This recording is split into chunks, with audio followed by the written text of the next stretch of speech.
Assalamualaikum warahmatullahi wabarakatuh. Perkenalkan, nama saya Dewi Atia dengan nomor induk mahasiswa 12210047 dari program studi PGMI kelas 2B.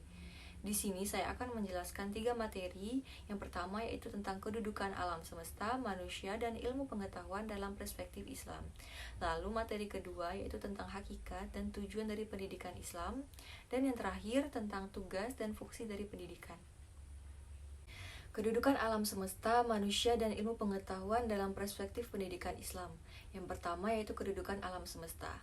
Alam semesta diciptakan Allah atas bukti kasih sayangnya kepada makhluk-makhluk yang ada di alam semesta. Kedudukan alam semesta dalam perspektif filsafat pendidikan adalah sebagai guru yang mengajarkan kepada manusia untuk bertindak sesuai hukum-hukum yang telah diberikan Allah, yang dimana manusia menerima proses dari alam yang dapat menyebabkan manusia dapat berbudaya serta berkarya. Selanjutnya yaitu tujuan dari penciptaan alam semesta. Dalam perspektif Islam, tujuan dari penciptaan alam semesta pada dasarnya adalah cara untuk menghantarkan manusia terhadap pengetahuan serta pembuktian atas kekuasaan Allah Subhanahu wa Ta'ala. Selain bertujuan untuk membuktikan kekuasaan Allah, alam semesta diciptakan juga bertujuan sebagai sarana manusia untuk mengambil pelajaran. Belajar dari alam semesta adalah tujuan dari kehidupan manusia, dan secara filosofi, kedudukan alam semesta bagaikan guru dan manusia adalah muridnya. Manusia dengan alam semesta dapat mengembangkan potensi berpikirnya dengan tetap berpegang teguh pada aturan-aturan Allah. Lalu, kedudukan manusia dalam Islam. Kedudukan manusia dalam Islam ada 2, yaitu yang pertama, manusia sebagai hamba Allah. Bahwa esensi dari manusia sebagai hamba Allah adalah kita harus taat, tunduk, serta patuh kepada Allah. Manusia itu terikat oleh hukum-hukum Allah, sehingga manusia sebagai hamba Allah tidak terlepas dari kekuasaannya. Lalu, manusia sebagai khalifah fil ard. Kedudukan manusia sebagai khalifah di muka bumi ini mengisyaratkan perlunya ditegakkan sikap moral atau etika dalam melakukan fungsi kekhalifahannya. Selanjutnya yaitu kedudukan manusia dalam perspektif filsafat pendidikan Islam. Kedudukan manusia sebagai makhluk Allah yang paling utama ialah Abdullah, yang berarti hamba Allah. Manusia sebagai hamba Abdullah memiliki kewajiban mendekatkan diri kepada Sang Pencipta dengan cara beribadah kepada Allah dan mengikuti perintah-perintahnya. Lalu yaitu pengertian ilmu pengetahuan perspektif filsafat pendidikan Islam. Kata ilmu berasal dari bahasa Arab yaitu masdar dari alima ya'lamu yang memiliki arti tahu atau mengetahui. Kedudukan ilmu pengetahuan dalam kajian perspektif filsafat pendidikan Islam diantaranya sebagai berikut. Yang pertama sebagai petunjuk agar dapat membedakan antara hak dan batil, serta mana yang benar dan mana yang salah. Lalu sebagai pengunggah untuk mencari dan menggali bagaimana cara beramal yang baik agar diterima Allah Subhanahu wa Ta'ala. Dan yang terakhir sebagai modal untuk mencapai sebuah kebenaran dan kebahagiaan dalam kehidupan di dunia. Selanjutnya materi kedua yaitu hakikat dan tujuan dari pendidikan Islam. Hakikat dari pendidikan Islam, dasar dari pendidikan Islam identik dengan ajaran Islam itu sendiri, yaitu berdasarkan dari Al-Quran dan Hadis. Kedua bentuk wahyu Allah tersebut menjadi dasar filsafat pendidikan sekaligus pula dasar dari pendidikan Islam. Pendidikan Islam berarti sistem pendidikan yang memberikan kemampuan seseorang untuk memimpin kehidupan sesuai dengan cita-cita dan nilai-nilai Islam yang telah menjiwai dan mewarnai corak kepribadiannya.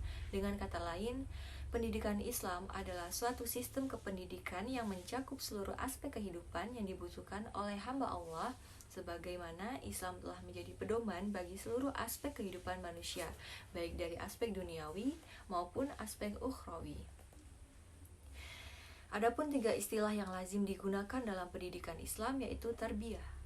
Dalam konteks yang luas, hakikat pendidikan Islam yang terkandung di dalam Al-Tarbiyah terdiri atas 4 unsur pendekatan, yang dimana salah satu unsur tersebut memelihara dan menjaga fitrah anak didik menjelang dewasa atau baligh. Yang kedua, mengembangkan seluruh potensi menuju kesempurnaan. Yang ketiga, melaksanakan seluruh fitrah menuju kesempurnaan. Dan yang keempat, melaksanakan pendidikan secara bertahap. Lalu yang kedua ada ta'dib.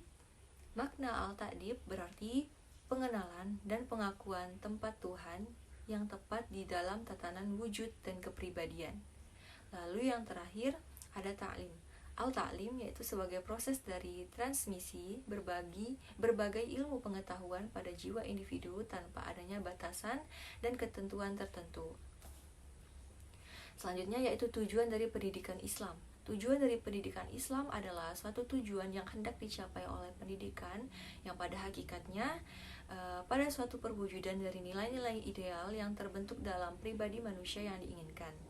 Nilai-nilai ideal itu mempengaruhi dan mewarnai pola kepribadian manusia sehingga menggejala dalam perilaku lahiriahnya. Hal ini mengandung makna bahwa tujuan dari pendidikan Islam tidak lain adalah tujuan yang merealisasikan identitas Islami. Selanjutnya saya akan menjelaskan tentang tugas dan fungsi pendidikan. Tugas dari pendidikan merupakan menolong supaya anak manusia menjadi cakap serta sanggup turut bertanggung jawab terhadap perkembangan masyarakat. Adapun tugas dari pendidikan Islam pada hakikatnya berpegang pada dua aspek. Aspek pertama yaitu pendidikan tauhid yang dilakukan dengan pemberian pemahaman terhadap dua kalimat syahadat, pemahaman terhadap jenis-jenis tauhid yaitu tauhid rububiyah, uluhiyah, asma dan sifat, ketundukan, kepatuhan, keikhlasan menjalankan Islam serta menghindarkan diri dari segala bentuk kemusyrikan.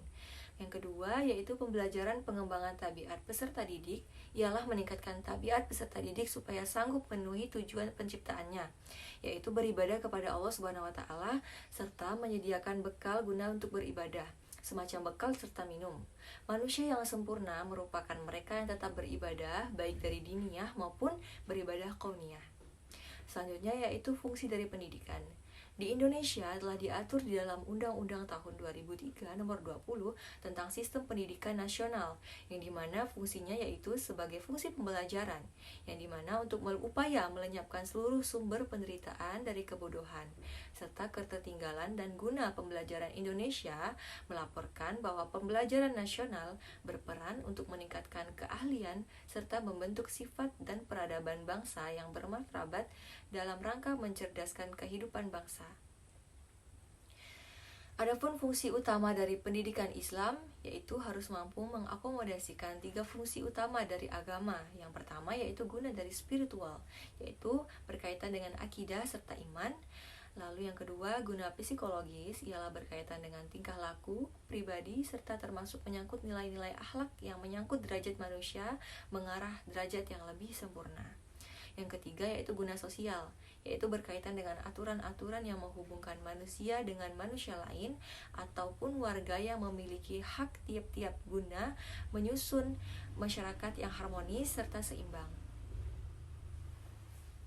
Jadi, keterkaitan dari ketiga materi tersebut, yakni di mana Allah menciptakan alam semesta sebagai bentuk kasih sayangnya kepada manusia, kedudukan manusia di alam semesta yaitu sebagai khalifah yang memiliki tujuan hidup, yaitu mencari ilmu pengetahuan, beribadah, serta menyembah Allah. Adapun ilmu pengetahuan itu didapatkan manusia melalui pendidikan, yakni pendidikan Islam, yang dimana pendidikan Islam ini mencakup seluruh aspek dari kehidupan yang dibutuhkan oleh hamba Allah Subhanahu wa taala. Aspek tersebut dapat berupa akidah, iman, tingkah laku, serta aturan-aturan yang Allah tetapkan di muka bumi ini. Itulah penjelasan dari saya mengenai tiga materi tadi, semoga mudah untuk dipahami, dan saya mohon maaf apabila masih ada kekeliruan. Saya akhiri, wabillahi taufik wal hidayah, wassalamualaikum warahmatullahi wabarakatuh.